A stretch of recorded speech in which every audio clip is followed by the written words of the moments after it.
Shanna, are you comfortable discussing how you really feel about religion?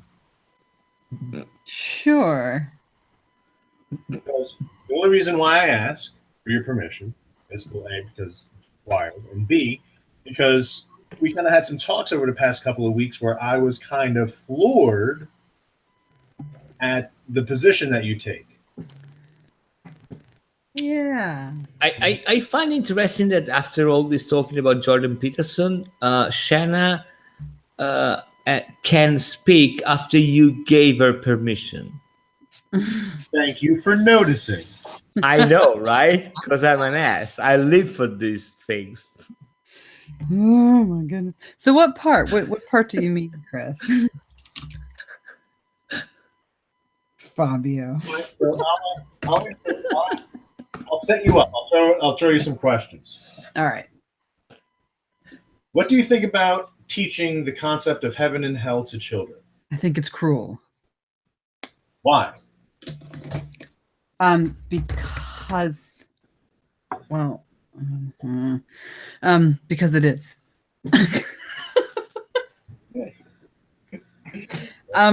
Because I think it's it scares them, it's just scaring them. I think it teaches them.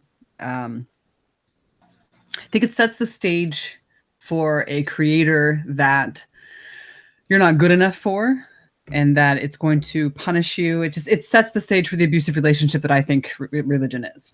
Okay, so let's unpack that.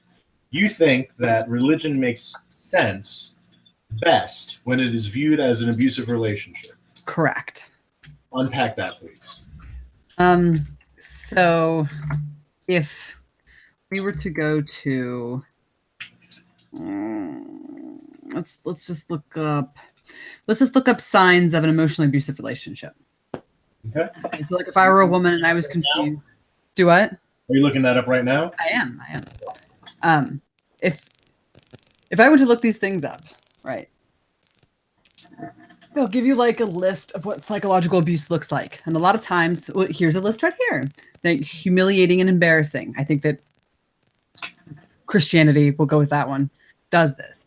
I think that it berates you and you should be embarrassed for how you think and embarrassed for what you feel and ashamed of yourself. Constant put downs, constantly not good enough, not right.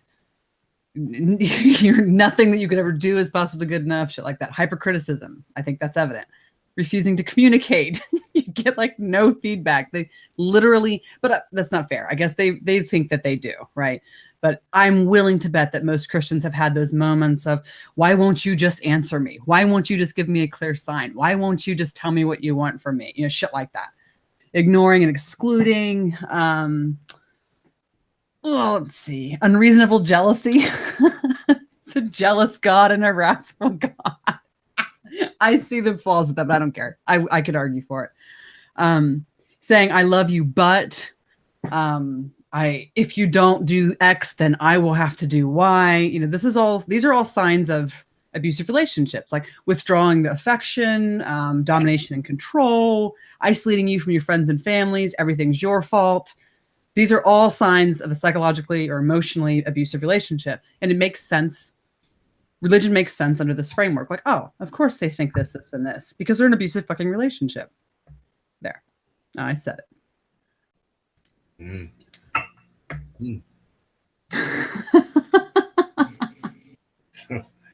Does anybody have any opinions about that? Your face. You're such a turd. What? Nothing. I love you. So I'm confused. So like, did you say it was best viewed as an abusive relationship? Like, do you mean best viewed as like a way of inculcating people against religion, is to like show them the parallels between it in a abusive not relationship? necessarily. I don't really think that would do any good, right? Because trying to convince somebody they're in an abusive relationship is like trying to convince a crazy person they're crazy, right? You can't. You're crazy. I was gonna say, like, it doesn't work with abusive relationships, so it seems unlikely it's gonna transfer over. For me, specifically me, thinking about the religious and especially Christianity that I'm familiar with, as an abusive relationship, things make sense to me. Like, of course, this person thinks A, B, and C, because if they don't think that, daddy's going to beat him when they get home, that kind of situation. It makes more sense to me. Their behaviors make sense to me. We can predict how an emotionally abused person will behave. And if we lay that same framework on top of Christianity or religion, we can predict based on the same thing. You know what I mean? Like, I can make predictions with it.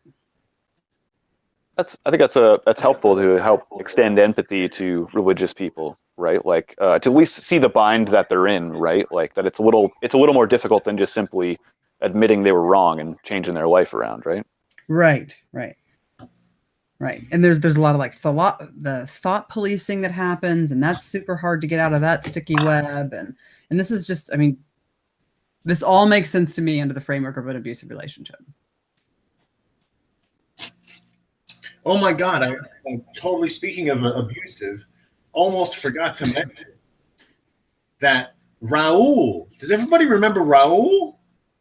Yeah. Yeah, he rings a bell. Capital A atheism dude. Mm-hmm. He commented on one of the Goodenall videos. Really? Yes. We should have him in there. Oh, that would be fantastic. Yeah, just to kick him out, but we should have him in there. Yes. So wait, let me see if I can find this documented bullshit. While you're doing that, I'm gonna twist the knife with Shanna just a little bit, and and while I completely agree with your depiction of religion and how it is an abusive relationship, what I'm wondering is from your deistic perspective.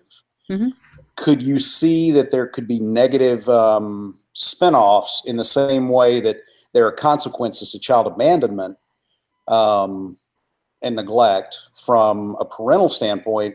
And if we look at the God that is effectively created and, for lack of a better term, abandoned us, there may be some impacts there as well. Oh, that's interesting. So no, and here's why. Because that's to look at and view the creator that I think exists as a parental unit or as a caretaker or as your dad, right? And that's not the case. At least that's not what I don't think there's anything to think. I don't think there's any good reason to believe that that's the case with this God. So any weird, not weird, that's not fair, but any kind of detachment issues or abandonment issues that we feel towards the creator is of our own making because of the kind of social animals that we are. Right? We can't expect that a creator of this universe would have the same social needs and desires as we do, right? But we would expect that our fathers would. That would make sense. And that's how Christianity is framed with their God. It's a father figure. It's a dad. It's supposed to be there and take care of you and scold you and guide you and hold your hand through life. I think that we were already created in such a way to navigate life successfully or unsuccessfully, or however we see fit.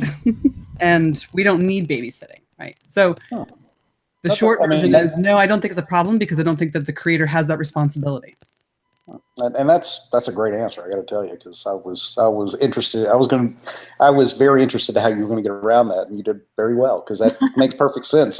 If the role is not, if you don't have any expectations of the role as a parent, then of course all parental abandonment doesn't make any sense. So. Right, exactly. It would be a lot like me feeling abandoned by the sun when it goes around when we go around the sun and I can't see it anymore. Like what? It's just like what?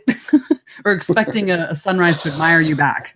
What are you talking about? It just doesn't make any sense, right? So good job. Hey, thanks.